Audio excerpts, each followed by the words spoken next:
Bueno, el día de hoy vamos a continuar en nuestro paso por Lucas. En Lucas hemos visto anteriormente cómo el Señor es el Señor sobre el reino natural, cómo calmó el viento y la tempestad. Vimos asimismo cómo el Señor es el dueño y el todopoder sobre los reinos espirituales caídos. Todos están sometidos al Señor. Y el día de hoy nos corresponde ver cómo Jesús es el Señor sobre el reino de la muerte. Particularmente en lo que nos toca ver hoy, hay una enseñanza preciosísima. Es uno de los lugares que a mí me parecen más espectaculares, entre otros, de la Biblia, pero un lugar que se disfruta mucho estar en él. Y les voy a pedir que lean su texto de hoy para que estemos todos en una misma unidad de información. En Lucas 8, versículo 40, empezamos.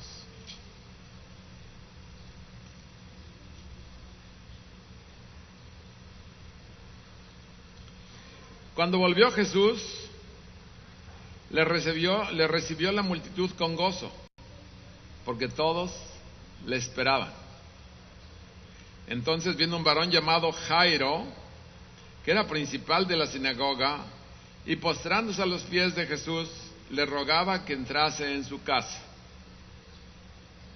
porque tenía una hija única, como de 12 años, que se estaba muriendo. Y mientras iba, la multitud le oprimía. Pero una mujer que padecía de flujo de sangre desde hacía 12 años, y que había gastado en médicos todo cuanto tenía, y por ninguno había podido ser curada, se le acercó por detrás y tocó el borde de su manto, y al instante se detuvo el flujo de su sangre. Entonces Jesús dijo: ¿quién es el que me ha tocado? Y negando todos, dijo Pedro y los que con él estaban: Maestro, la multitud te aprieta y oprime, y dices: ¿quién es el que me ha tocado? Pero Jesús dijo: alguien me ha tocado, porque yo he conocido que ha salido poder de mí. Entonces, cuando la mujer vio que no había quedado oculta, vino temblando, y postrándose a sus pies, le declaró delante de todo el pueblo por qué causa le había tocado y cómo al instante había sido sanada. Y él le dijo: hija, tu fe te ha salvado, ve en paz. Estaba hablando aún cuando vino uno de casa del principal de la sinagoga a decirle: tu hija ha muerto, no molestes más al maestro. Oyéndolo Jesús le respondió: no temas, cree solamente y serás salva. Entrando en la casa, no dejó entrar a nadie consigo, sino a Pedro, a Jacobo, a Juan y al padre y la madre de la niña. Y lloraban todos y hacían lamentación por ella. Pero él dijo: no lloréis, no está muerta, sino que duerme. Y se burlaban de él, sabiendo que estaba muerta. Mas él, tomándola de la mano, clamó diciendo: muchacha, levántate. Entonces su espíritu volvió, e inmediatamente se levantó, y él mandó que se le diese de comer. Y sus padres estaban atónitos. Pero Jesús les mandó que a nadie dijesen lo que había sucedido. Esta es palabra de Dios. Es una palabra impresionante, hermanos, una palabra motivadora, una palabra que va a rebasar cualquiera de las expectativas nuestras, porque nuestra expectativa es morirnos, ¿verdad? Pero desde que conocemos a Dios, nuestra expectativa es dormirnos. Amén. Porque Él nos va a despertar cuando venga y nos va a llevar a su reino. En Cristo está la vida. Así que El día de hoy, verdaderamente, el Señor se va, pero de primera base hasta el home run. Déjenme decirles que, como leíamos, cuando Él regresa de la tierra de los Gadarenos, ya ven que no lo quisieron por allá, vemos y leímos que había una multitud esperándole con muchas expectativas. Una multitud que tenía regocijo de que Él viniese nuevamente a su medio. Así que le dieron un recibimiento cálido a Jesús, lo estaban buscando. Así que de pronto leemos cómo Jesús se encontró aquí con dos casos en los cuales la vida estaba seriamente amenazada. La primera, leímos una mujer de hemorragia de 12 años de vigencia. 12 años, los hombres pues no podemos entender esto. Las mujeres tendrán mayor amplitud de entendimiento de estas cosas, pero yo he oído que la costumbre de las mujeres, como dicen las mujeres más grandes, esos periodos mensuales les son muy molestos a las mujeres. En consecuencia, nada más pónganle ustedes 12 años por 365 días de lo mismo, pasados de 4,000 días de esto. Realmente es desesperante, realmente es tremendo. Por el otro lado, una niña, curiosamente de 12 años, o sea que el tiempo que la niña tenía de vida es el tiempo en lo que la mujer esta había sufrido de la hemorragia. Pues no hay curiosidades con Dios, pero realmente habían llegado al tiempo completo. El 12 es el tiempo de, como los 12 apóstoles, el número que Dios redondea y quiere que sea perfecto para enseñanza. Y esta niña agonizaba. Es importante ver que su padre era un principal en la sinagoga y pues obviamente miembro prominente de la sociedad judía, parte del Sanedrín, obviamente con toda clase de situaciones igual que todos los fariseos, pero estaba siendo apresurado por una situación tremenda. Su hija que tanto amaba, dice, su hija única se estaba muriendo. ¿Qué caso? En medio de todo eso, la esperanza estaba delante de él. Mateo, de paso les comento, reporta que la niña estaba muerta. Como posteriormente leímos, le llegan noticias a Jesús de que moría o que había muerto mientras estaban planeando llegar con ella. Ambos casos que mencioné eran considerados para la sociedad de ese día sin valor alguno, ya que una mujer de 12 años que todavía no había llegado a la madurez no era prominente en la sociedad de ese tiempo, y una mujer, en el caso como esta mujer que tenía flujo de sangre, que era por mandato de ley excluida de poderse mezclar con la sociedad, pues así que tampoco tenía ningún valor para la sociedad, no para Jesús. Pero definitivamente este miembro prominente de la sociedad judía va a ver a Jesús para pedirle ayuda. Esto nos dice de cómo Jesús estaba influenciando a las autoridades de aquel día de manera tremenda. Esta actitud de Jairo, pues decíamos, es de quebranto. Es una actitud a partir de ver a su querida hija pues tan cerca de la muerte y sin remedio alguno. Leemos que cae ante los pies de Jesús y le suplica que vaya a su casa para solucionar este problema tan grande. Pedía que sanaran a su hija, así que la niña pues movía todas las fibras del ser de su padre y todas las cosas que él tenía las ponía de segunda parte porque estaba realmente muy acongojado por lo que estaba aconteciendo con ella. Jesús tenía una especial atención y cariño para los niños y los adolescentes. De repente leemos que de camino a casa de Jairo, ocurre incidentalmente un hecho profundamente humano y lleno de fe. Mientras la multitud apretujaba a Jesús, ustedes saben cuando va alguien en medio de la multitud y sin guaruras, o a lo mejor hacían muy mal trabajo los apóstoles de guaruras, pero Jesús estaba siendo apretujado por todos lados. Una mujer se acercó inadvertidamente para tocar el borde del manto de Jesús. Jesús vestía como estaban las ordenanzas del Antiguo Testamento, y en el borde de su manto había esta parte que ella estaba queriendo siquiera tocar esto. Dicen los expertos que les recordaba a los judíos la ley y el Torá, ese borde del manto, como límite, y que tenían que vestirlo para que se acordaran que tenían límites expresamente puestos por Dios.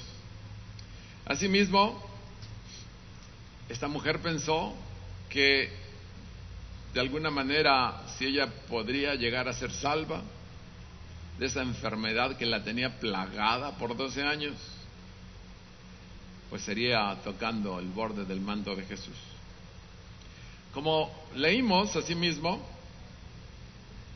ese flujo de sangre que ella tenía, ella había gastado infructuosamente toda la cantidad de dinero que pudo tener o allegarse, y los médicos no le había pues innumerables diagnósticos. Lucas, siendo médico, pues no menciona nada de eso, pero que no le habían dado ninguna salida, a pesar de toda la clase de remedios que pudo haber tenido esta mujer.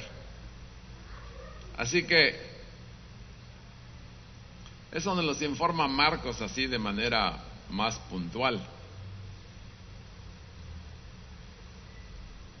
Vemos esta mujer que seguramente se escondía o quería pasar inadvertida, porque según la ley decimos, su diagnóstico médico la hacía permanente y ceremonialmente impura. Ella era impura para todos. No solo a ella, sino a todo aquel que tuviera contacto físico con ella. Eso está escrito allá en Levíticos. En realidad ella no debería ni siquiera haber estado entre la multitud. Como ustedes saben, estas gentes las ponían confinadas, porque no podía ni tocar ni ser tocada de manera literal, porque ella era impura. Eso está en el Antiguo Testamento de una manera muy clara.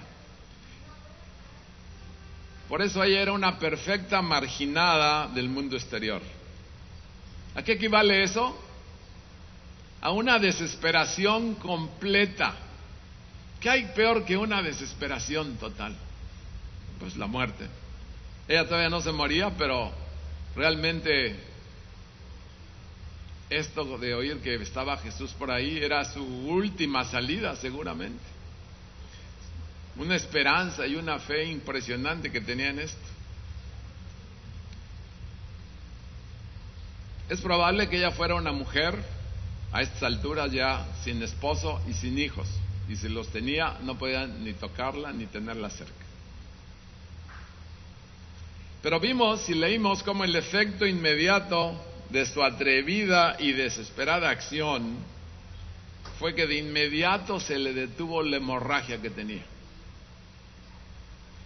Jesús utiliza una estrategia para llamar la atención de la multitud,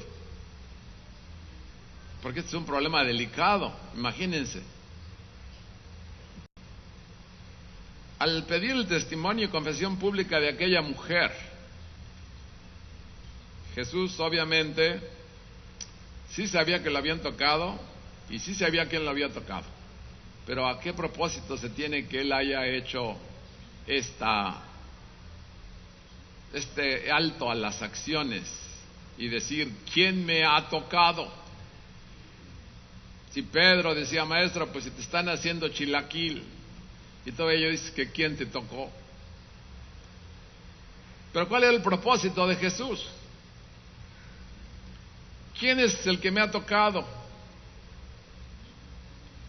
Jesús insiste en ese acontecimiento especial Y dice la razón: porque ha salido poder de mí. Él estaba animando a la mujer a manifestarse públicamente. De hecho, se lo estaba demandando. No quería ridiculizarla, sino quería resarcirla. No quería avergonzarla, sino reivindicarla. En el versículo 47 de nuestro texto tiene la respuesta al por qué Jesús actuó de esta manera. Si lo quieren, lo leemos de nuevo. El 8:47. Entonces, cuando la mujer vio que no había quedado oculta, vino temblando. Estaba llena de miedo esta mujer, porque sabía que lo que había hecho violentaba todas las leyes que estaban. Y postrándose a sus pies, le declaró delante de todo el pueblo por qué causa le había tocado y cómo al instante había sido sanada. Y él le dijo: hija, tu fe te ha salvado, ve en paz. Es una de las perlas grandes del Evangelio. Tu fe te ha salvado. Como a ti, tu fe te ha salvado. ¿Aquí hay gente salva? ¿Amén? ¿Y por qué están salvos? Por la fe en el Señor Jesucristo. Por eso es que estamos salvos. Y Él es el que la ha puesto en nosotros. Esto no salió de nosotros. Nomás recuérdense en qué caminos andaban todos. Lejos de Dios. Y Dios fue el que puso dentro de ti esa fe que tú expresaste, y ahora te sientes diferente, nuevo. Te sientes una criatura que le pertenece al reino de Dios. Dios no solo quitó la hemorragia de esta mujer, sino que se fue hasta el otro lado, la salvó. Le dijo: eres salva ahora. Esto es una cosa muy, muy bonita, muy preciosa lo que pasa aquí, porque esta mujer que había tenido el desprecio de la sociedad por largo tiempo, al final Jesús la reintegra a la sociedad, manifestándola como salva de su problema que la hacía impura, y la hace que la reconozcan o no, pero que oigan que ella se identifica como hija, no como mujer, sino como un miembro del reino de Dios, un integrante del reino de Dios, porque ya había sido aceptada por Él, que es la única manera de llegar al reino. No hay ningún otro camino, no hay ningún otro nombre para llegar a Dios más que Jesucristo, Señor nuestro. Ya no más excluida, ya no más segregada, ahora salvada y sanada. Quiero que vean que el Señor primero salva. Lo más importante de todo es que la gente sea salva. Probablemente también sea sana, pero eso ya depende del plan que tenga Dios para cada gente. El Señor, como vimos, establece que fue su fe la que la salvó, no solo la que la sanó. Y a mí me parece este hecho que estamos compartiendo verdaderamente impresionante, porque imagínate, ella llegó con su fe y tocó a Jesús. Y dice: salió poder de mí. ¿Qué clase de desesperación y fuerza le motivó a ella a hacer esto? Es impresionante ver cómo nosotros nos quedamos con nuestros problemas y con nuestras situaciones muy lejos de ser cambiados o de tener más crecimiento, porque no nos acercamos a Dios con esta tremenda necesidad y esta tremenda, como decían y leen en un versículo: vengan a mí los que están cargados y cansados. Al parecer todavía no te cansas de tu problema, al parecer todavía aguantas más carga. Pues el Señor te va a poner carga hasta que te truene la espalda. ¿Por qué? Porque el Señor te quiere como una nueva criatura, como uno que era excluido